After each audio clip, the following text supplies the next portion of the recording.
sum பார்த்துருவோம். Illustration 20. Illustration 20ல Sri Bala employed in ABC Company Limited as finance manager gives you the list of perquisites provided by the company to the financial year. சரி, okay. இப்போ ஒரு domestic servant ஒருத்தர் இருக்கார்.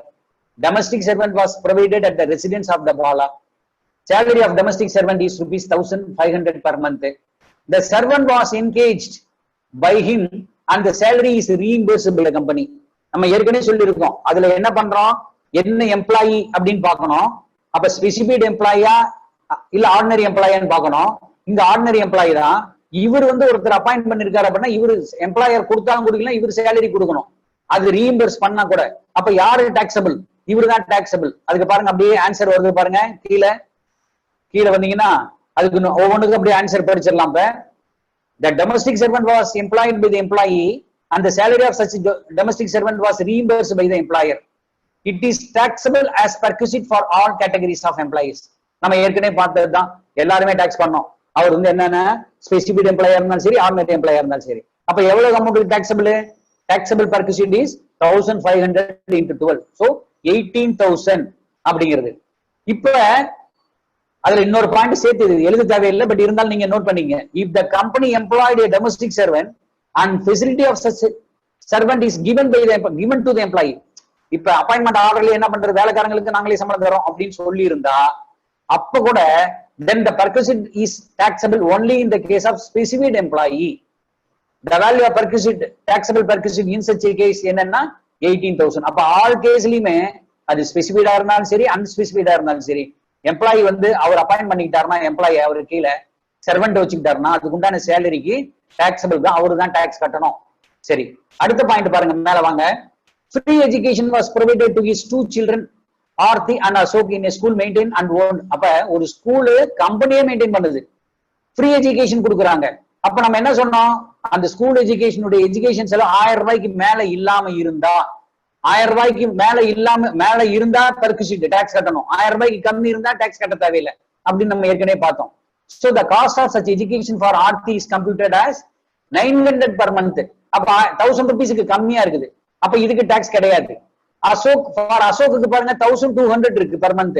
அப்ப 1000 rupeesக்கு மேல beyond 1000 அப்படின்னு இருக்கிறதுனால அப்ப நீங்க இந்த 1200 கட்டணும். அப்ப no amount was recovered by the company for such education facility from Bala.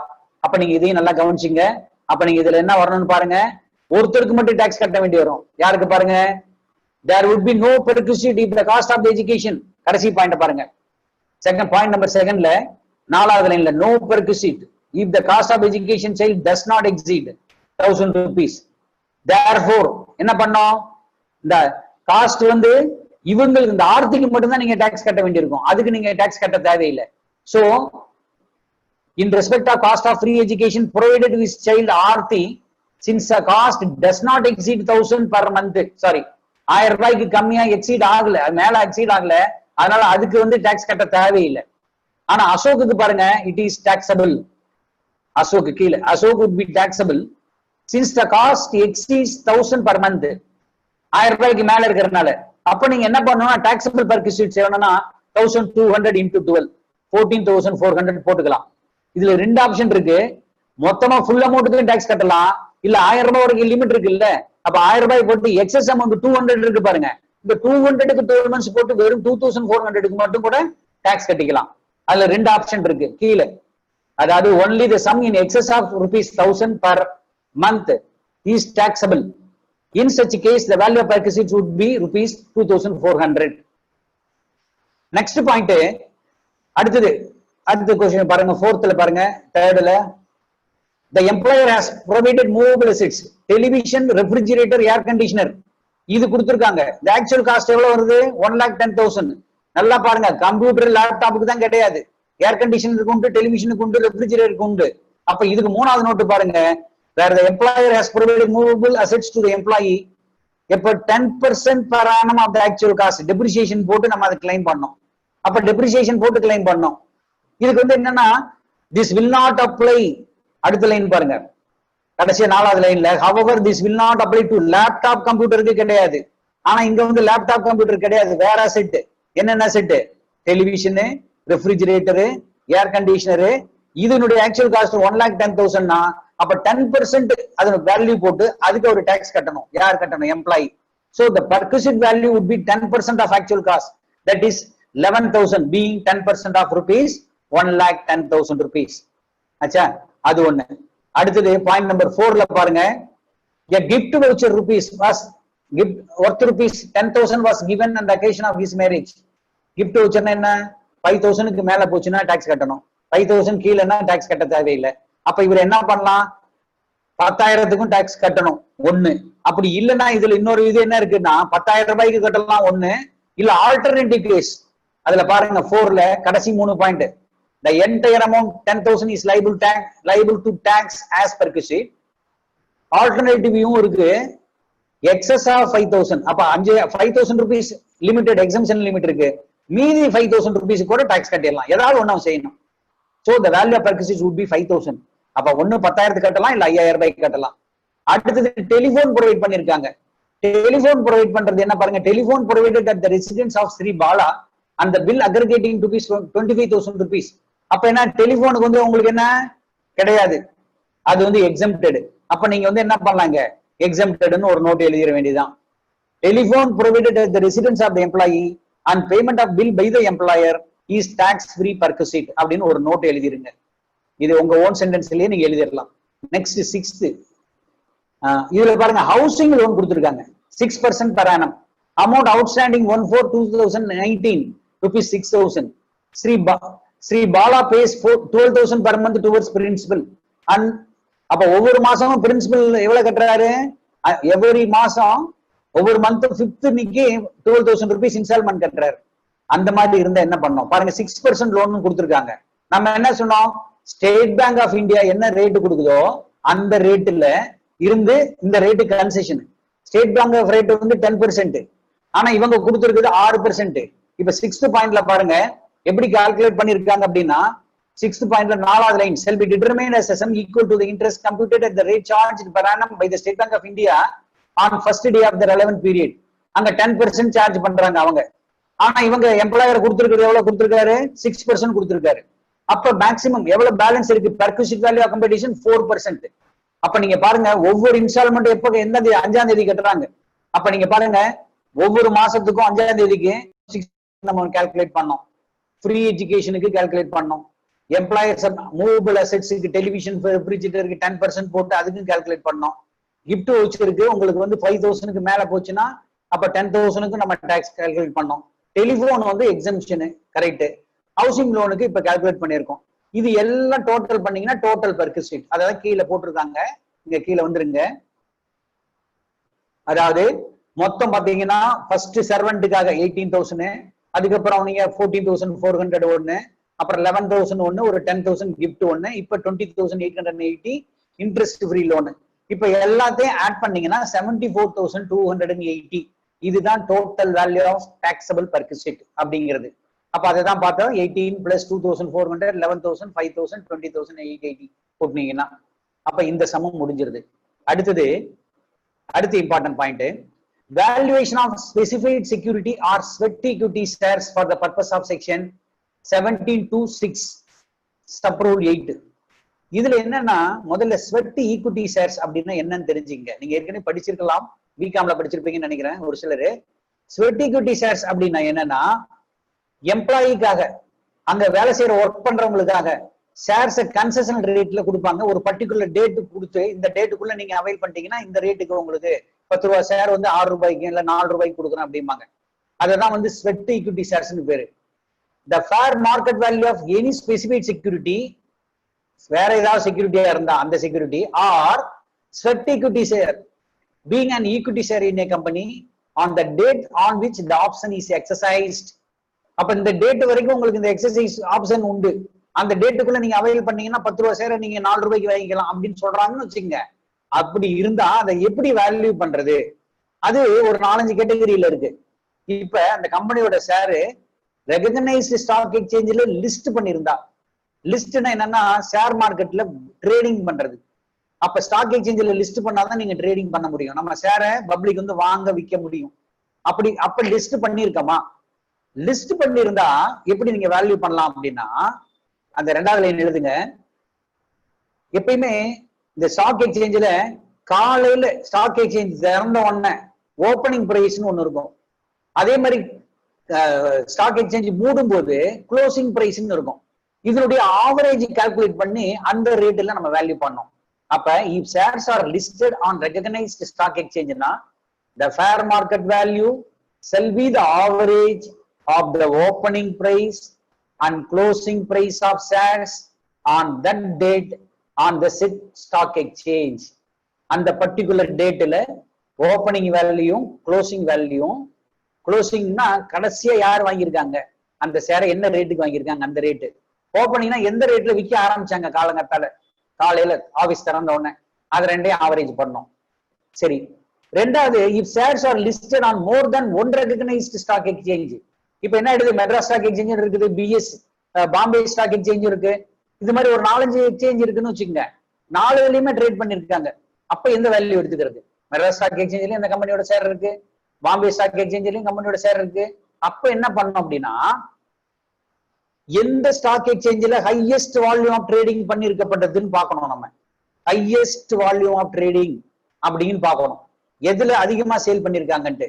அப்ப நீங்க பாருங்க, the fair market ரெண்டாவது லைன்ல the fair market value shall be the average of opening price and closing price of the share on the recognized stock exchange which records the highest volume of trading in the share. அப்ப மொத்த stock எக்ஸ்சேஞ்சில் 4 stock exchange எது அதிகமா வேல்யூம் trading பண்ணிருக்கோ அதனுடைய opening closing average எடுத்துக்கணும். அதை நல்லா ஞாபகம் வச்சுங்க. If no trading in shares of recognised stock exchange, இப்ப வாங்க விற்கிறது கிடையாது, பட் லிஸ்ட் மட்டும் பண்ணிருப்பான் ஸ்டாக் எக்ஸ்சேஞ்சில், அந்த மாதிரி இருந்தா என்ன பண்றது அப்படின்னா, அப்ப பாருங்க, the fair market value will be the closing price on any stock exchange on a date closest to the date of exercising. இவங்க ஆப்ஷன் என்னைக்கு அந்த ஆப்ஷனை யூஸ் பண்றாங்களோ அந்த டேட்ல எந்த டேட் க்ளோஸா இருக்கு அந்த டேட்டுக்கு க்ளோசிங் பிரைஸ் அது, அல்லது the closing price of the share on a recognized stock exchange which records the highest volume of the trading. அதே மாதிரிதான் போன. அப்ப நீங்க என்ன பண்ணுங்க, ஆவரேஜ் எடுக்க தேவையில்லை, ரெண்டுலயுமே ஏதாவது ஒரு ஸ்டாக் எக்ஸ்சேஞ்சில் க்ளோசிங் இல்ல ஹையஸ்ட் வால்யூ ஆஃப் ட்ரேடிங் இருந்தா க்ளோசிங் பிரைஸ் அதை மட்டும் எடுத்துக்கலாம். சரி, நெக்ஸ்ட் க்ளோசிங் பிரைஸ்னா என்ன? க்ளோசிங் பிரைஸ்னா இன்னைக்கு நம்ம ஸ்டாக் எக்ஸ்சேஞ்ச் திறந்த உடனே அந்த எக்ஸ்சேஞ்சை மூடும் போது என்ன பிரைஸுக்கு நம்ம ஷேர் விற்க போட்டிருக்கோ அதுதான் closing price. It shall be the price of last settlement. It shall be the price of the last settlement on such date on such stock exchange. அதுதான் வந்து க்ளோசிங் பிரைஸ். ஓப்பனிங் பிரைஸ்னா என்னன்னா, ஆரம்பத்துல of a share of a recognized stock exchange on a date shall be the price of the first settlement. முதல்ல யாரு ஷேரை வாங்குறாங்க, காலையில ஆபீஸை திறந்த உடனே யாரு வாங்குறாங்களோ அதுதான் ஓப்பனிங் பிரைஸ். கடைசியா யாரு வாங்கி முடிக்கிறாங்களோ அதுதான் க்ளோசிங் பிரைஸ். அதை நீங்க ஞாபகம் வச்சுங்க. If shares are not listed on recognized stock exchange, இப்ப ஷேர்ஸ் வந்து லிஸ்ட் பண்ணல, ரெகக்னைஸ்ட் ஸ்டாக் எக்ஸ்சேஞ்ச் லிஸ்டே பண்ணல, அப்ப என்ன பண்ணுவான்னா, அங்க மெர்ச்சன்ட் பேங்கர்னு ஒருத்தர் இருப்பாங்க. மெர்ச்சன்ட் பேங்கர்னா அவங்க தான் இந்த ஷேர்ஸ் வந்து நம்ம வித்து கொடுக்குறவங்க. பேங்கர் அதுல வந்து கனரா பேங்க் இருக்கும், ஸ்டேட் பேங்க் இருக்கும், எனி பேங்க் இருக்கும், நேஷனலைஸ் பேங்க் இருப்பாங்க. இப்ப அந்த இருந்தா எப்படி நான் பாருங்க, the fair market value shall be such value of the share in the company as determined by merchant banker. இதெல்லாம் ஏ பார்ட்ல இதெல்லாம் உள்ள பாத்தீங்கன்னா தான் நீங்க எந்த क्वेश्चन கேட்டாலும் எழுத முடியும். அப்ப shares not listed அப்படின்னா எனி ஸ்டாக் எக்ஸ்சேஞ்சில் அப்ப மெர்ச்சன்ட் பேங்கர் சொல்றதுதான் ரேட்டு, அதை நாம் பார்க்கணும். அப்ப இதுல வந்து இந்த பர்பஸுக்கு அவங்க என்ன பண்ணா, ஸ்பெசிஃபைட் டேட்னா என்ன அப்படின்னு சொல்லுவாங்க. ஸ்பெசிஃபைட் டேட்னா என்ன, இப்ப ஸ்வெட் ஈக்விட்டி ஷேர்ஸ்னா இந்த டேட்டுக்குள்ள நீ அந்த ஆப்ஷனை யூஸ் பண்ணிக்கணும். உங்களுக்கு ஷேர் 10 ரூபாய் ஷேர் 2 ரூபாய்க்கு தரோம் அப்படின்னா அந்த பர்டிகுலர் டேட்டுக்குள்ள பண்ணோம், the date of exercising the option. அது அப்படி இல்லைன்னா any date earlier than the date of exercising option. இப்ப நீங்க 150 நாளைக்கு முன்னக்குள்ள, அதுக்கு within 180 days before the date of option நீங்க இன்னைக்கு அவைல் பண்றீங்கன்னா இதுக்கு முன்ன ஒரு 150 நாளுக்குள்ள ஏதாவது எனி டேட், அதுக்கு மேல போக கூடாது.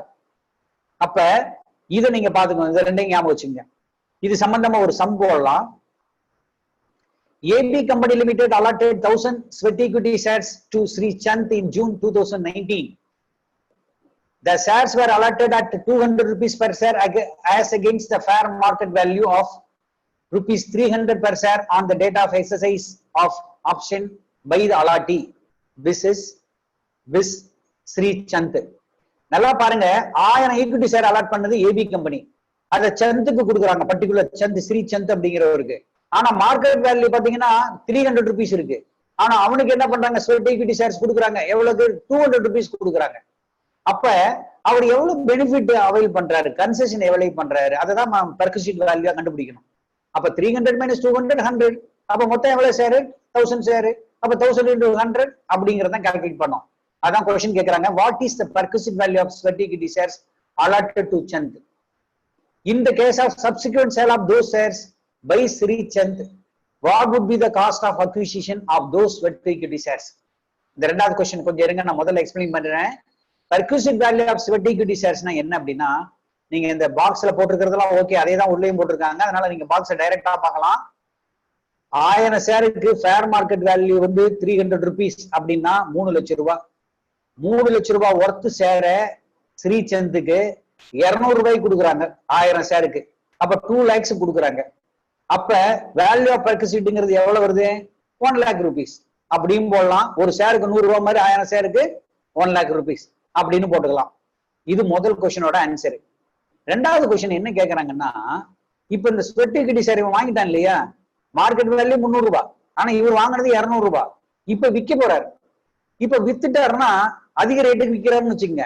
அப்ப நம்ம அந்த சாப்டர் நம்ம பார்க்கல, கேபிட்டல் கெயின் அடுத்து பார்ப்போம். இன்கம் ஃப்ரம் கேபிட்டல் கெயின் அப்படின்னு ஒரு சாப்டர் வருது, அது பிரகாரம் பார்ப்போம். இப்ப கேபிட்டல் கெயின் வந்தா இவர் வாங்கின விலை என்ன? வாங்கின விலை இவர் வந்து 200 ரூபாய்க்கு தான் வாங்கினாரு, அதை எடுத்துக்கிறதா இல்ல மார்க்கெட் வேல்யூ எடுத்துக்கிறதா? அதுதான் வந்து cost of acquisition. Point number 2ல செகண்ட் லைன்ல அக்கார்டிங் டு செக்ஷன் 49(2)க்கு ரெண்டாவது லைன்ல பாருங்க, the cost of acquisition shall be the fair market value. அப்ப நீங்க ஃபேர் மார்க்கெட் வேல்யூ 300 தான் எடுத்துக்கணும், 200 எடுத்துக்க தேவையில்லை. ஏன்னா 200 எடுத்தா அவர் அதிகமா டாக்ஸ் கட்ட வேண்டி இருக்கும் கேபிட்டல் கெயினுக்கு. இப்ப 300 எடுத்தாருன்னா காஸ்ட் வந்து ஜாஸ்தி கொடுத்து வாங்கியிருக்காரு அப்படிங்கறனால அதை எடுத்துக்கிட்டு மீதி இருக்கிறதுக்கு மட்டும் அவர் டாக்ஸ் கட்டினா போதும். So the cost of acquisition of such shares shall be the market value which has been taken into account for perquisite valuation அப்படிங்கிறது தான் இந்த பாயிண்ட்ஸ். அப்ப நான் என்ன பாருங்க, therefore in case of subsequent sale of sweat equity shares by Mr. Sri Chand, the cost of acquisition would be rupees 3 lakh. அதை நல்லா ஞாபகம் வச்சுங்க. இது இல்லாம the valuation of specified security, இப்ப ஈக்விட்டி ஷேர் கிடையாது, வேற ஏதாவது செக்யூரிட்டி. செக்யூரிட்டினா நிறைய செக்யூரிட்டி இருக்கு, ஈக்விட்டி ஷேர் மட்டும் இல்ல. ப்ரிஃபரன்ஸ் ஷேரு, ஈக்விட்டி ஷேரு, டிபென்ச்சரு, டிபென்ச்சரும் அப்படிதான். ஆச்சா, இது எல்லாமே கடன் பத்திரமும் ஒரு ஷேர் தான். பாண்டு இந்த மாதிரி எல்லாம் வரும், டெப்ட் பாண்ட் இந்த மாதிரி எல்லாம் நிறைய வரும். அது அந்த share for the purpose of section 17(2)(6ல சப்ரூல் 9 பிரகாரம் என்ன சொல்லுதுன்னா, ஒரு ஸ்பெசிஃபைடு செக்யூரிட்டி, அது என்ன இருக்கலாம் ஆனா ஷேர் இல்ல, வேற ஏதாவது செக்யூரிட்டி, அதை எப்படி வேல்யூ பண்றது அப்படின்னா அங்க பாருங்க, shall be such value the fair market value of any specified security not being an equity share in a company on the date on which the option is exercised by the employee shall be such value as determined by merchant banker. merchant banker underline பண்ணீங்க. merchant banker என்ன amount fix பண்றாரோ அதுதான் valuation. இந்த பர்பஸ்க்கு என்ன, இந்த date of exercising option, அதே மாதிரி அந்த எந்த டேட்ல எக்ஸசைஸ் பண்றானோ அதுக்கு முன்ன 180 நாளுக்குள்ள எந்த டேட் வேணாலும் ஸ்பெசிபிக் டேட்டா இருக்கலாம். ஒண்ணு எக்ஸசைஸ் பண்ற ஆப்ஷன் டேட்டு, இல்ல அவன் எக்ஸசைஸ் பண்றதுக்கும் முன்ன, அதாவது ஸ்பெசிபிக் எக்ஸசைஸ் ஆப்ஷன் பண்றதுக்கு முன்ன இருக்கிற 180 நாள்ல ஏதாவது ஒரு நாள், இது ரெண்டும் அப்படிங்கிறது தான் பாயிண்ட்.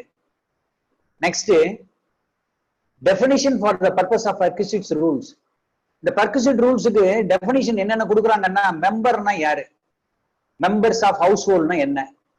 மெம்பர்ஸ் ஆஃப் ஹவுஸ் ஹோல்டுனா வேற ஒண்ணும் இல்லை, அது ஸ்பௌஸா இருக்கலாம், ஹஸ்பண்டா இருக்கலாம், ஒய்ஃபா இருக்கலாம், சில்ட்ரனாவும் இருக்கலாம், சில்ட்ரனோட ஸ்பௌஸாவும் இருக்கலாம். இவங்க எல்லாம் பேரண்டா இருக்கலாம், சர்வெண்டா இருக்கலாம், டிபெண்டா இருக்கலாம். இவங்க எல்லாம் மெம்பர் ஆஃப் ஹவுஸ் ஹோல்ட்ஸ். அப்ப definition for the purpose of perquisite ரூல்ஸ்ல மெம்பர் ஆஃப் ஹவுஸ் ஹோல்ட்ஸ்னா இதெல்லாம் நாளையும் ஞாபகம் வச்சுங்க.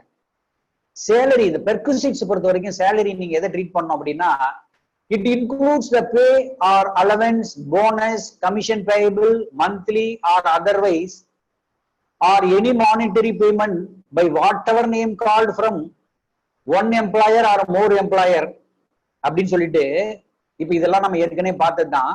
இதுல எது இன்க்ளூட் ஆகாது, அப்ப சேலரியில எது இன்க்ளூட் ஆகாது, டஸ் நாட் இன்க்ளூட் என்னன்னு பாத்தீங்கன்னா the dearness allowance. அதான் perquisite பொறுத்த வரைக்கும் dearness allowance unless it enters into the computation of superannuation or retirement. ரிட்டையர்மெண்ட்னா ஓகே, ரிட்டையர்மெண்ட் இல்லாம ஆர்டினரி டைம்ல நீ இதை சேர்த்திக்க கூடாது, டியர்னஸ் அலவன்ஸ் எடுத்துக்க கூடாது. எம்ப்ளாயர்ஸ் கான்ட்ரிபியூஷன், இப்ப நம்மளும் கான்ட்ரிபியூட் பண்றாரு, எம்ப்ளாயும் கான்ட்ரிபியூட் பண்றாரு, எம்ப்ளாயரும் பண்றாருன்னு வச்சுக்கோங்க, எம்ப்ளாயர்ஸ் கான்ட்ரிபியூஷன் எடுத்துக்க கூடாது, டஸ் நாட் இன்க்ளூட். அலவன்சஸ், என்னென்ன அலவன்சஸ் எல்லாம் எக்ஸாமின் பண்ணப்பட்டதோ, தள்ளுபடி செய்யப்பட்டதோ அந்த அலவன்சஸ் எல்லாம் எடுத்துக்க கூடாது. அப்புறம் any value of perquisite specified under section 17 of income tax act. Next, any payment or expenditure specifically excluded under provision of section 17. அப்புறம் டியூட்டில இருந்து டெர்மினேஷன் ஆகும்போதோ இல்ல ரிட்டையர்மெண்ட் டைமோ இல்ல டெர்மினேட் ஆகும்போதோ இல்ல சூப்பர் அனிமேஷன்லயோ இல்ல வாலண்டரி ரிட்டையர்மெண்ட்லயோ ஒரு லம்சம் கொடுத்தா அதை நீ சேலரியா ட்ரீட் பண்ணக்கூடாது. புரியுதுங்களா? இதெல்லாம் பர்க்விசிட்ஸ்க்கு வர்றது. இதெல்லாம் நல்லா நோட் பண்ணி வச்சுங்க. ஒரு தடவை அப்படியே உள்ள நீங்களும் போய் படிங்க, ஃப்ரீயா இருக்கிற டைம் படிங்க. இல்லஸ்ட்ரேஷன் 22ல இது ஒரு இல்லஸ்ட்ரேஷன் பார்க்கலாம். X Limited provide the following perquisites to its employees Mr. Y for the previous year 2019-20. Accommodation taken on lease by Mr. X Limited. X Limited என்கிற ஒரு எம்ப்ளாயர் அகாமடேஷன் அவரு 15,000 per மந்த்துக்கு வாடகைக்கு அவர் எடுக்கிறார். எம்ப்ளாயர் எடுத்து 15,000 ரூபாய் வாடகை கொடுத்து ஒரு பில்டிங்க அதை 5,000 ரேட்டுக்கு ஒய்க்கு வந்து அகாமடேட் பண்றதுக்கு தங்கறதுக்கு கொடுக்குறாரு. ஒய் வந்து employee is recovered from the salary of Mr Y. அப்படின்னா ஒய் வந்து அந்த வீட்டுல தங்கிக்குவாரு, ஆனா அவர் எவ்வளவு வாங்குறாரு? 5,000 தான் வாங்குறாரு. அப்ப 10,000 rupees கன்செஷனல் அலவன்சஸ் கொடுக்குறாரு, அதுக்கு டாக்ஸ் கொடுக்கணும். ரெண்டாவது furniture for which the hire charges paid 3,000 rupees. இவர் வந்து பர்னிச்சருக்கு 3,000 ரூபாய் ஹையர் சார்ஜஸ் கட்டுறாரு எம்ப்ளாயர், ஆனா no amount is recovered from the employee. அப்ப ஃபுல்லா நம்ம என்ன பண்ணோம்? இவரு taxable in the hands of the employee. அதே மாதிரி car of 1,200 cc which is owned by H Limited, X Limited and given to Mr. Y to be used both for official and personal purposes. All running and maintenance expenses are fully met by the employer. He is also provided with a chauffeur. Chauffeur அப்படின்னா டிரைவரும் கொடுத்திருக்காரு. இப்ப இதுக்கு gift voucher of ₹10,000 on his birthday. அது 5,000 ரூபாய்க்கு மேல போனா tax. Compute the value of perquisites. அப்ப இது எல்லாத்தையும் எவ்வளவு வேல்யூ ஆஃப் பர்க்விசிட்ஸ்னு பார்த்துட்டு, இதுதான் முக்கியமானது, அண்டர்லைன் பண்ணிங்க கொஸ்டின்ல. Assuming his salary for perquisite valuation. அவருடைய சேலரி இயர்லி சேலரி கொடுத்துருக்காங்க, மந்த்லி இல்ல. மந்த்லின்னா நம்ம 12 மாசத்துக்கும் மல்டிப்ளை பண்ணோம், இப்ப தேவையில்லை, அவங்க டோட்டலா கொடுத்துட்டாங்க 10 lakhs rupees சேலரி. அப்பனா நீங்க இதெல்லாம் எப்படி கம்ப்யூட் பண்ணுவீங்க? ஃபர்ஸ்ட் என்ன பண்ணிருக்காங்க? அகாமடேஷன் கன்செஷனல் அகாமடேஷன் கொடுத்துருக்காங்க. எவ்வளோ? எம்ப்ளாயர் கொடுத்தது 15,000 rupees 12 மாசத்துக்கு. அப்ப 1,80,000 ரூபாய் எம்ப்ளாயர் கொடுக்குறாரு. அதான் வேல்யூ ஆஃப் கன்செஷனல் அகாமடேஷன். பாத்தீங்கன்னா the actual amount of lease rental paid by X Limited. அப்ப 12,000 into 15,000 அப்படின்னு போட்டா 1,80,000. இது உங்களுக்கு தெரியும். கன்செஷனல் அகாமடேஷன் என்ன பண்ணலாம்? 15% ஆஃப் த சேலரி எடுத்துக்கலாம். சேலரிங்கிறது அவங்க கொடுத்துட்டாங்க 10 lakhs அப்படின்னு. 10 lakhsல 15% சேலரி. நல்லா இருக்கா? அந்த கன்செஷனல் அகாமடேஷன் எந்த ஏரியாவில் இருக்கிறாரு அப்படிங்கறதெல்லாம் பார்த்தோம். பாப்புலேஷன் 25 lakhs, அப்புறம் 10 to 15 lakhs, இதெல்லாம் ஞாபகம் இருக்கா? அதெல்லாம் கொஞ்சம் பாத்துங்க. 15% ஆஃப் சேலரி இந்த இடத்துல 10 lakhs. 10 lakhsல 15% of salary 1,80,000. அப்ப விச் எவர் இஸ் லோயர்? அப்ப லோயர் ஆஃப் எவ்வளவு? 1,50,000. அப்ப இவருக்கு எவ்வளவு பர்க்விசிட் வேல்யூனா 1,50,000 பர்க்விசிட் வேல்யூ. ஆனா என்ன பண்றாரு? ரெண்டு வந்து அவரு ஒய் கொடுத்துறாரு. எவ்வளவு? 5,000 into 12 அப்படின்னு 12 மாசத்துக்கு அவரு 5,000 rupees கொடுத்துறாரு. அப்ப நீங்க பாருங்க, எம்ப்ளாயர் கொடுக்க வேண்டியது கொடுக்கறது 1,80,000 ரூபாய், ஆனா 15% சேலரி 1,50,000 ரூபாய். அப்ப விச் எவர் இஸ் லோயர் அப்படிங்கிறது இதுதான், அதுதான் பர்க்விசிட் வேல்யூ. அதுல எக்ஸம்ஷன் எவ்வளவுனா ரெண்ட் பெய்டு அவரு எவ்வளவு நம்ம ரெக்கவர் பண்ணிடுறோம் அவங்க எம்ப்ளாயி கிட்ட இருந்து 60,000 ரூபாய் ரெக்கவர் பண்ணிடுறோம். அப்ப மீதி இருக்கிறது தான் டாக்ஸபிள் பெர்குசிட் இந்த கேஸ் ஆஃப் எம்ப்ளாயி அப்படிங்கிறது. அடுத்தது அதுல கூட பாருங்க, இது இல்லாம 90,000 ஆச்சா, பர்னிச்சர் கொடுத்துருக்காரு. பர்னிச்சருக்கு வந்து யாரு பண்றா, எம்ப்ளாயர் 3000 ரூபாய் மாதிரி சார்ஜஸ் கொடுக்குறார், ஹையர் சார்ஜஸ். அதையும் யாரும் பேர் பண்ணோம், எம்ப்ளாயி தான் பேர் பண்ணோம். அப்ப அதையும் ஆட் பண்ணிக்கலாம். அப்ப 3,000 into 12 36,000. அப்ப ரெண்டையும் ஆட் பண்ணீங்கன்னா 1,26,000 rupees இந்த வேல்யூ ஆஃப் கன்செஷனல் அகாமடேஷன் அப்படிங்கிறது. ரெண்டாவது கார் ஒண்ணு கொடுத்துருக்காங்க, சாண்ட்ரோ கார். அது யார் ஓனர் அப்படின்னா எம்ப்ளாயர் தான் ஓனர். ஒய்க்கு கொடுத்துருக்காங்க for his personal use and office use. இது நல்லா பார்த்திருக்கோம். பர்சனல் யூஸ் ஆபீஸ் யூஸ் இப்படி ஜென்ரலா கொடுத்தா நம்ம 4வது கேட்டகரியில காருக்கு பார்க்கும்போது பார்த்தோம் 1,800 ரூபாய், டிரைவருக்கு 900 ரூபாய் அப்படின்னு படுத்தோம். அப்ப 2,700 ரூபாய் மொத்தமா. அப்ப 2,700 into 12 அப்படின்னு போட்டீங்கன்னா 32,400 இந்த வேல்யூக்கு நீங்க வந்து அந்த டாக்ஸபிள் பெர்குசிட்ஸ் எடுத்துக்கணும். அடுத்தது கிஃப்ட் வவுச்சர். கிஃப்ட் வவுச்சர் அப்படிங்கிறது என்னன்னா 5,000க்கு மேல இருக்கிறனால ஃபுல்லா 10,000க்கு எடுத்துக்கலாம். ஆல்டர்னேட்டிவ் ஒன்னு இருக்கு, 5,000க்கு மட்டுமே கூட டாக்ஸ் கட்டலாம். அதையும் கூட நோட்ல போட்டு எழுதிடலாம். ஆல்டர்னேட்டிவ் கீழே எழுதிருக்காங்க பாருங்க அது. அப்படி இல்லைன்னா கிஃப்ட் வவுச்சர் ஏதாவது ஒண்ணு கூட செய்யலாம் நீங்க. அப்ப the value of perquisites chargeable to tax அப்படின்னா இது மூணையும் ஆட் பண்ணீங்கன்னா 1,68,400 அப்படிங்கிறது வந்துடும். அடுத்தது சேலரியில இருந்து என்னென்ன டிடக்ஷன் பண்ணலாம், நம்ம மேக்சிமம் இன்னைக்கு முடிச்சிருவோம் சேலரி. இதை deduction from salary. Deduction from சேலரியில ஸ்டாண்டர்ட் டிடக்ஷன் ஒண்ணு கொடுத்துருக்காங்க. எப்படி ஹவுஸ் கொடுத்தாங்களோ அது 24A 24B அப்படின்னு கொடுத்தாங்களே செக்ஷன், அந்த மாதிரி இங்க 16IA அப்படின்னு ஸ்டாண்டர்ட் டிடக்ஷன் கொடுக்குறாங்க. அது பிரகாரம் என்னன்னா சேலரி வாங்குறாங்கன்னா அதுல பாருங்க, முதல்ல 3 படிச்சிடறேன். ஸ்டாண்டர்ட் டிடக்ஷன் வந்து 16(1)IA-க்கு 1, என்டர்டைன்மெண்ட் அலவன்ஸ் ஒண்ணு கொடுக்குறாங்க 16 ரோமன்ல 2 அதுல அது. அப்புறம் ப்ரொஃபஷனல் டாக்ஸ். ஒரு இப்ப நீங்க சிஏ படிச்சிருக்கீங்க, சிஏ படிச்சுட்டு உங்களை வந்து கண்ட்ரோலர் ஆஃப் ஆடிட் அப்படின்னு போடலாம், இல்ல வேற ஏதாவது பினான்சியல் கண்ட்ரோலர் அப்படிங்கிற போஸ்ட் போடுறான், நீங்க ப்ரொஃபஷனலா உங்களை அப்பாயிண்ட் பண்ணிருக்காங்க. அதுக்கு எம்ப்ளாயர் உங்களுக்காக அவரு டாக்ஸ் கட்டணும். அந்த டாக்ஸ் அது ப்ரொஃபஷனல் டாக்ஸ். இதெல்லாம் வந்து டிடக்ஷன் பண்ணிக்கலாம்.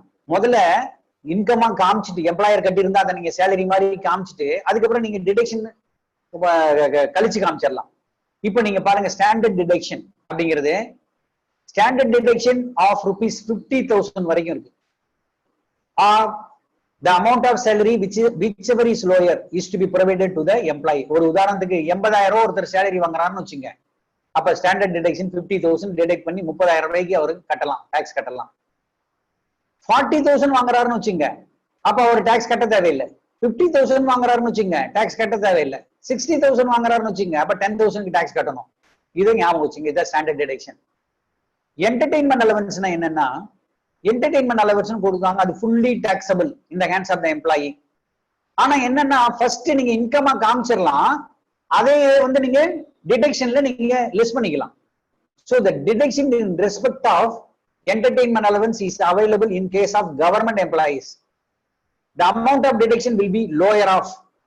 இதுல டிடக்ஷன் வந்து நீங்க யாருக்கு பண்ணலாம், எவ்வளவு பண்ணலாம் அப்படின்னா மொத்தம் 3 கேட்டகரி இருக்கு.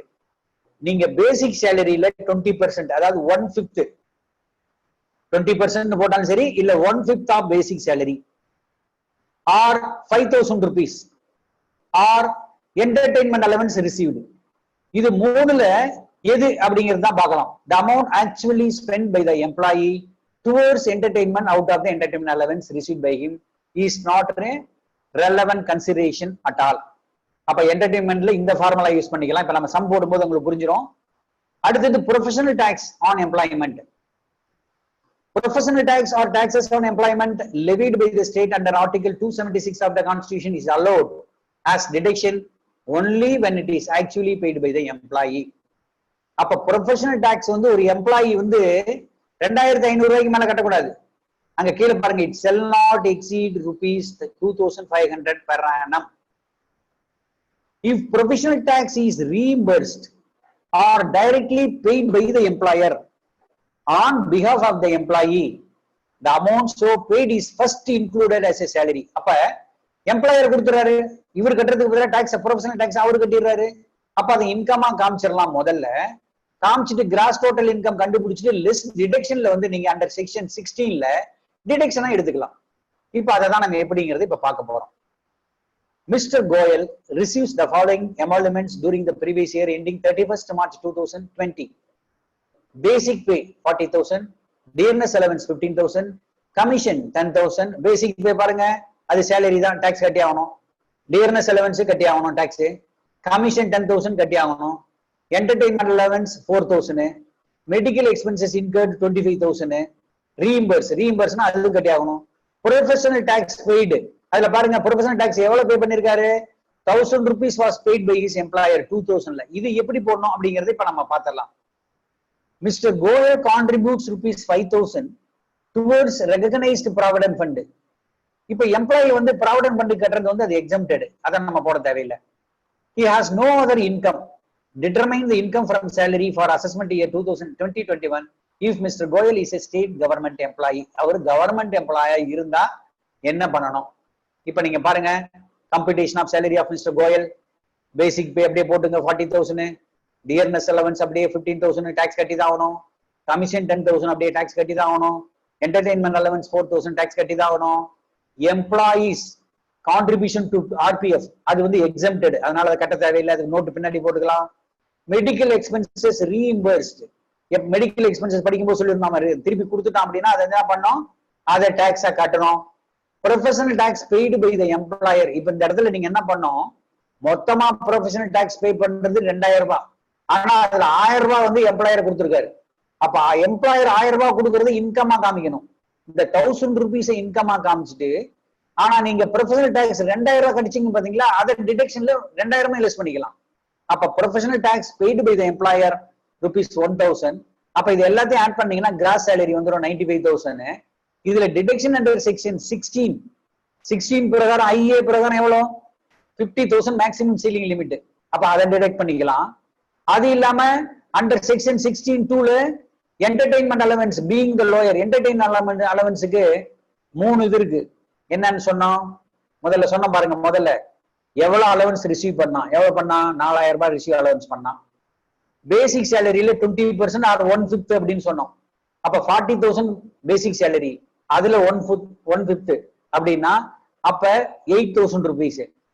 ஸ்டாச்சுட்டரி லிமிட் எவ்வளவு தெரியுங்களா, டிடக்ஷன் வந்து 5,000 ருபீஸ் தான் அலௌடு. அப்ப இது 3லயே எது லீஸ்டா இருக்குன்னு பாத்தீங்கன்னா அது மட்டும் எக்ஸம்ப்டடா எடுத்துக்கலாம். அப்ப நீங்க டிடக்ஷனா எடுத்துக்கலாம். அப்ப டிடக்ஷன் எது எடுத்துக்கலாம்னா 4,000 ருபீஸ் எடுத்துக்கலாம்.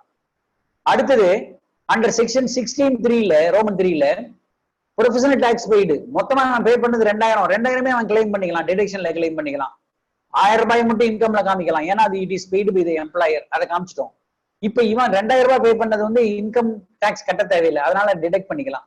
2,000 ரூபாய் டிடக்ட் பண்ணிட்டீங்கன்னா அப்ப இன்கம் ஃப்ரம் சேலரி rupees 39,000 அப்படிங்கிறது தான் employees contribution to RPF is not. அப்புறம் இதுல ஒரு நோட் வந்து இந்த ஆர்பிஎஃப்க்கு வந்து நாட் டாக்ஸபிள் அப்படின்னு சொல்லியிருக்கோம். அப்புறம் relief under section 89. Relief under section 89 அப்படின்னா என்னன்னா, சில நேரங்கள்ல அட்வான்ஸ் சேலரி வாங்கியிருப்பாங்க, அரியர்ஸ் ஆஃப் சேலரி வாங்கியிருப்பாங்க. அதை வந்து என்ன பண்ணாங்க, அந்த என்ன டைம் பேசிஸ்ல என்ன பண்ணுவாங்க, ஒன்னு டாக்ஸ் கட்டியிருப்பாங்க. இப்ப அந்த டைம்ல எக்ஸஸ் டாக்ஸ் கட்டி இருந்தா, இப்ப நார்மலா 12 மாசம் சேலரினா 12 மாசத்துக்கு தான் டாக்ஸ் கட்டணும். இப்ப என்ன பண்றாரு, அட்வான்ஸ் சேலரி அடுத்த வருஷம் சேலரி இப்ப வாங்கி இருந்தாரு, அதையும் சேர்த்து டாக்ஸ் கட்டி இருந்தாரு. இப்ப நீங்க அடுத்தது வந்து ஒரு ரிலீஃப் கொடுக்கணும். அதுக்கு அந்த ரிலீஃப் கொடுக்கணும்னா நீங்க என்ன பண்ணணும், இன்கம் டாக்ஸ் ஆபீசருக்கு ஒரு ரிக்வெஸ்ட் வச்சு நீங்க பண்ணணும். அவரு வந்து ரிலீஃப் கொடுப்பாரு. அதை தான் இப்ப நம்ம பார்க்க போறோம். On account of arrears of salary or advance salary whereby reasons of any portions of assessee salary being paid in arrears or in advance by reason of his having received in any one financial year or salary for more than 12 months. 12 மாசத்துக்கு தான் salary கொடுக்கணும், 13 மாசத்துக்கு. அப்ப என்ன பண்ணுங்க, அடுத்த மாசம் salary சேர்த்து வாங்கி இருந்தான்னா அந்த மாதிரி சமயத்துல எல்லாம் என்ன பண்ணணும்னா, his income is assessed at a rate higher than at which it would otherwise have been assessed அப்படின்னு இருந்தா நீங்க என்ன பண்ணலாம், சார் நாங்க 12 மாசம் தான் டாக்ஸ் கட்டணும், நான் அரியர் சேலரியும் சேர்த்து இல்ல அட்வான்ஸா கொடுத்த சேலரியும் சேர்த்து ஏதோ பார்த்து அதிகமா நாங்க டாக்ஸ் கட்டிட்டோம் அப்படின்னு எங்களுக்கு ஒரு ரிலீஃப் கொடுங்க அப்படின்னு அசசிங் ஆபீசர், இன்கம் டாக்ஸ் அசசிங் ஆபீசர் கேட்டீங்கன்னா அவர் ஒரு கிராண்ட் கொடுப்பாரு. அதுக்கு சில ப்ரொசீஜர் இருக்கு, அதை ஃபாலோ பண்ணும். அப்ப என்ன பண்ண, we have to make an application made to him. அப்புறம் grant such relief as prescribed. The procedure for computing the relief is given rule. அது எந்த ரூல்ல கொடுக்கப்பட்டிருக்குன்னா என்னென்ன ப்ரொசீஜர் பண்ணணும்னு 21A அப்படிங்கிற ஒரு ரூல். அது பிரகாரம் நீங்க அதிகமா டாக்ஸ் தெரியாம கட்டியிருந்தா அதை திருப்பி வாங்கிக்கலாம், இல்ல அடுத்து இதுல கட்ட வேண்டியதுல அட்ஜஸ்ட் பண்ணிக்கலாம். On account of family pension, family pension இருக்குன்னு வச்சுங்க. இப்ப என்ன, ஒருத்தர் இறந்துடுறாரு, அவங்க ஃபேமிலி வந்து பென்ஷன் வாங்கிட்டு இருக்கு. அப்ப அந்த மாதிரி இருந்தா எப்படி பண்ணோம்? ஃபேமிலி பென்ஷன்னா என்ன?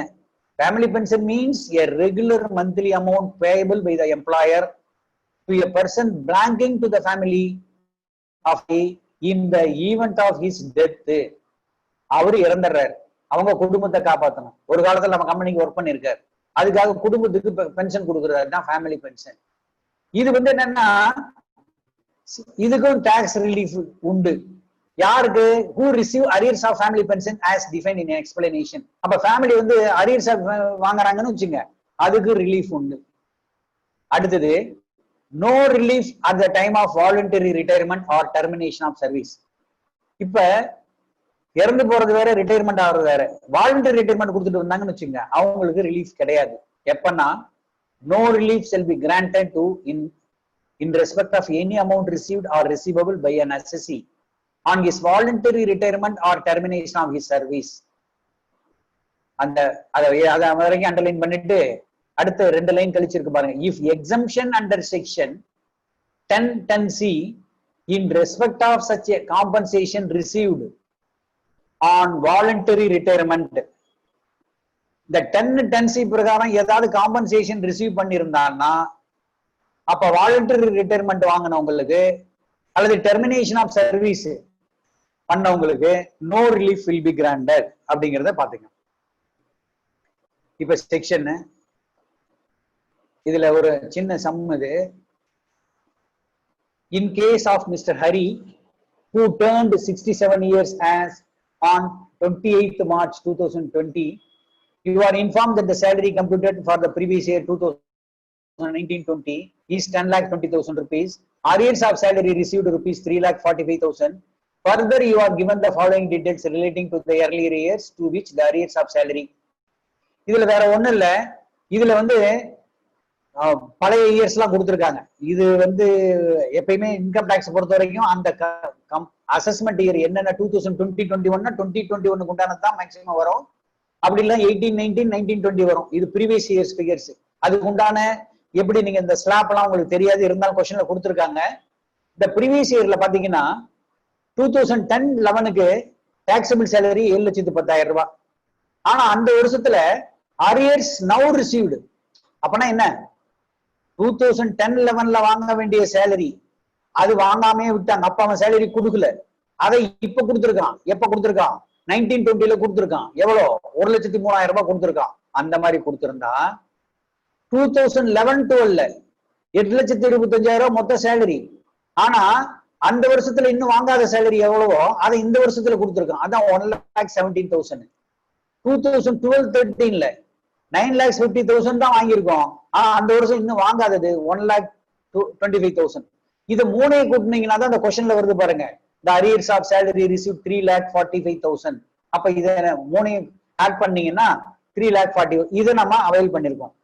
இதுக்கு எப்படி ரிலீஃப் கொடுப்பாங்க அப்படின்னு சொன்னா, இது வந்து நீங்க ஒவ்வொன்றா நீங்க பழச பார்க்கணும். என்ன பார்க்கணும்னு பாத்தீங்கன்னா 2011-12க்கு என்ன ஸ்லாப் ரேட்டு, அப்ப நம்ம அப்ப அந்த தடவை கட்டணத்துக்கு என்ன ஸ்லாப் ரேட்டு, 2012-13க்கு எவ்வளோ, 2013-14க்கு எவ்வளோ, இதை நீங்க போட்டு கால்குலேட் பண்ணி அந்த அமௌண்ட்டுக்கு ஒவ்வொன்றுக்கு கால்குலேட் பண்ணி தனியா computation of tax payable by Hari, அது ஃப்ரீயா இருக்கும்போது நீங்க ட்ரை பண்ணுங்க. இப்ப கரண்ட் இயர் சேலரி மொத்தம் எவ்வளவு கம்ப்யூட் பண்ணிருக்காங்க? 10,20,000 rupees தான் கரண்ட் இயர் சேலரி. ஆச்சா, சரி. Add arrears of salary. Arrears of salary இந்த வருஷம் எவ்வளவு வாங்கியிருக்கோம்? மொத்தம் 3 previous years, last previous year ஏறத்தால ஒரு 10 வருஷம் 7 வருஷத்துக்கு முன்ன ஒரு 3,44,000 வாங்கியிருக்காங்க. அப்ப அதுல டாக்ஸபிள் சேலரி என்னன்னா இதை ரெண்டையும் ஆட் பண்ணும். ஆட் பண்ணீங்கன்னா அப்ப நீங்க ரெண்டுக்கு தனித்தனியா போட்டு பாத்தீங்கன்னா அப்ப இது 13 lakhs, இது 10,20,000. இன்கம் டாக்ஸ் தேரான் அப்படின்னா நீங்க இதுல ஒவ்வொன்றுக்கும் போட்டு கால்குலேட் பண்ணணும். இந்த 3 வருஷத்துக்கு கால்குலேட் பண்ணி தனித்தனியா ஆட் பண்ணீங்கன்னா மொத்தமா இன்கம் டாக்ஸ்ங்கிறது வந்து 2,19,500 இதுக்கு வரும். இதுக்கு வந்து அரியர்ஸுக்கு வந்து 1,16,000 வரும். Health and education chess 4%. இதை நம்ம பார்க்க வேண்டாம், ஏன்னா இந்த மாதிரி சம்ம நம்ம என்ன பண்ணோம், இந்த 2-3 மாசம் கழிச்சு லேட்டஸ்ட் ஃபிகர் வரும். இன்னும் சொல்ல போனா அடுத்த பிப்ரவரியில உங்களுக்கு வந்து பட்ஜெட் வரும். அந்த ஃபிகர் தான் உங்களுக்கு எலிஜிபிள். இந்த பழசெல்லாம் வராது. அதனால நீங்க கொஞ்சம் பொறுமையா இருக்கலாம். Health and educational chess at 4%. அதையும் போட்டுட்டு டோட்டல் டாக்ஸ் பேபிள் எவ்வளவு அப்படின்னா 2,28,280, 1,20,640. இதுல நீங்க எப்படி பண்ணணும் அப்படின்னா இதுலதான் பார்க்கணும். The computation of tax payable on arrears of salary charged to tax in the respective assessment year அப்படின்னு போட்டு டாக்ஸ் ஒவ்வொரு வருஷத்துக்கும் தனித்தனியா போடுங்க.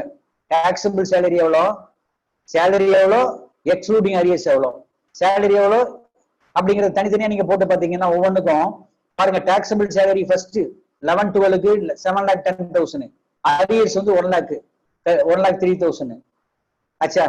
அப்ப இது வந்து அரியர்ஸ் இல்லாதது ஒண்ணு, எக்ஸ்க்ளூடிங் அரியர்ஸ் அது.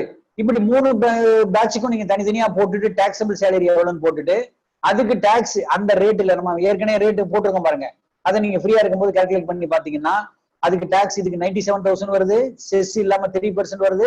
ஒவ்வொன்றுக்கும் கால்குலேட் பண்ணீங்கன்னா டாக்ஸ் பேயபிள் எவ்வளவு வருது அப்படின்னா இந்த அமௌண்ட்டுக்கு 1 lakh வருது. எக்ஸ்க்ளூடிங் அரியர்ஸுக்கு 78,280, எக்ஸ்க்ளூடிங் அரியர்ஸுக்கு 1,02,485. இங்கேயும் எக்ஸ்க்ளூடிங் அரியர்ஸ் அதாவது அது வந்து இந்த வருஷத்து அமௌண்ட் மட்டும் தான். அப்போ 1,18,450.